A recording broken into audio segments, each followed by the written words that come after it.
Welcome guys, सुस्वागतम। आज बात करेंगे प्रोटीन क्या होता है। So today I will discuss about classification of protein and introduction of protein. Protein क्या होता है और कितने टाइप का होता है, तो हमने आज डिस्कस किया है classification of protein. What is the meaning of protein? Dear student, protein is a high molecular weight. Protein is a high molecular weight organic compound.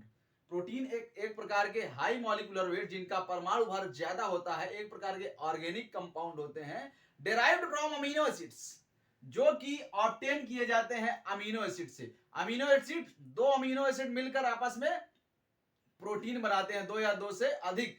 Amino acid एक मोनोमर यूनिट होती है। जब कई अमीनो एसिड आपस में मिल जाते हैं तो प्रोटीन मॉलिक्यूल्स का फॉर्मेशन होता है, इसी को बोलते हैं प्रोटीन। अब दो अमीनो एसिड किससे बंधे होते हैं? पेप्टाइड बॉन्ड से। दो अमीनो एसिड के बीच जो बॉन्ड बनता है उसे पेप्टाइड बॉन्ड बोलते हैं। जब आपस में अमीनो एसिड मिलते हैं तो प्रोटीन का फॉर्मेशन होता है। प्रोटीन में जनरली फ्रेंड्स हमारे organic molecule like nitrogen, carbon, hydrogen, sulphur, some amounts में हमारा मेटल एटम्स भी पाया जाता है, कार्बन एटम्स भी पाया जाता है। तो ये ऑर्गेनिक एलिमेंट्स मिलकर हमारा प्रोटीन मॉलिक्यूल को फॉर्म करते हैं। तो आज बात करते हैं फिर ये क्लासिफिकेशन ऑफ प्रोटीन की। तो क्या होता है प्रोटीन? प्रोटीन तो एक हाई मॉलिक्यूलर ऑर्गेनिक कंपाउंड होता है, ऑर्गेनिक मॉलिक्यूल होता है। और क्लासिफिकेशन ऑफ प्रोटीन, कितने टाइप का प्रोटीन होता है? तो जनरली प्रोटीन 3 टाइप का होता है, उसमें फिर सब डिवीजन होता है। 3 टाइप में कौन कौन सा? सिंपल प्रोटीन, इसको क्या बोलते हैं? Simple protein, conjugated protein and derived protein. कितने टाइप का? Simple protein, conjugated protein and derived protein, 3 types का। अब सिंपल प्रोटीन फर्दर 2 डिवीजन में डिवाइड हो जाता है। सिंपल प्रोटीन फर्दर 2 डिवीजन में डिवाइड हो जाता है, जिसको बोलते हैं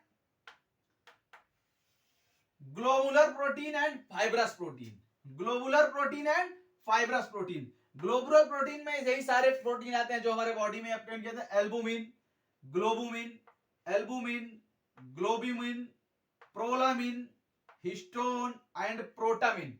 हाँ फ्रेंड्स, ये ध्यान देना है, प्रोलामिन एंड प्रोटामिन दोनों अलग अलग प्रोटीन होती है, एक ही नाम नहीं है कि प्रोलामिन और प्रोटामिन। इसमें टी फॉर टी है, इसमें एल फॉर एल है।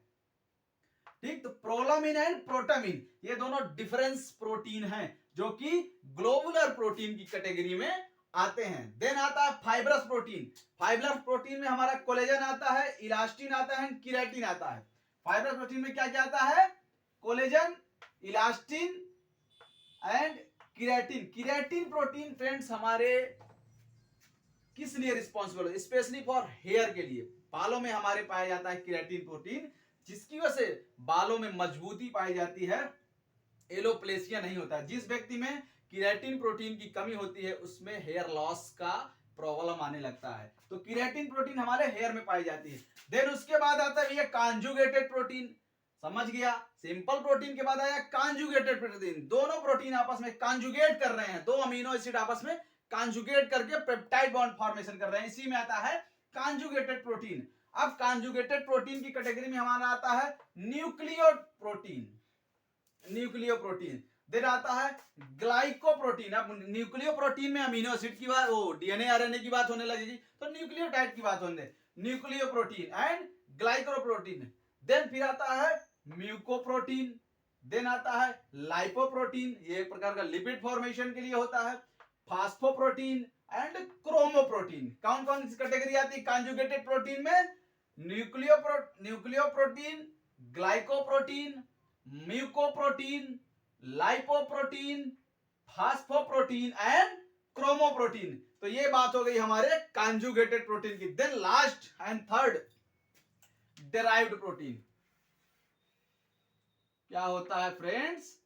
Derived protein. अब ड्राइव्ड प्रोटीन में फिर भैया फर्दर डिवीजन 2 टाइप्स का, प्राइमरी एंड सेकेंडरी। ये आया प्राइमरी प्रोटीन और ये आया सेकेंडरी प्रोटीन। एक एक एग्जांपल मैंने बताया इसमें, हालांकि कई कई एग्जांपल हैं इसमें, लेकिन only for one example I am discuss. Primary protein में आता है conjugated protein, sorry coagulated protein. अब कोगुलेटेड प्रोटीन का मतलब होता है जो कोगुलेशन के लिए रिस्पॉन्सिबल हो। जैसे ब्लड कोगुलेशन के लिए कौन सा प्रोटीन रिस्पॉन्सिबल होता है बच्चों? प्रोथाम्बिन एंड फाइब्रिनोजन, प्लाज्मा प्रोटीन की बात हम करते हैं, तो ये कोगुलेटेड प्रोटीन की कैटेगरी में वो प्रोटीन आएंगे। देन सेकेंडरी प्रोटीन में आते हैं हमारे पॉलीपेप्टाइडो प्रोटीन, जिसमें वन और more than one polypeptide bond पाए जाते हैं, उसे पॉलीपेप्टाइड प्रोटीन कहा जाता है।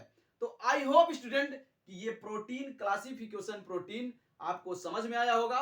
नेक्स्ट लेक्चर में हम मिलते हैं लिपिड के साथ। Thank you friends.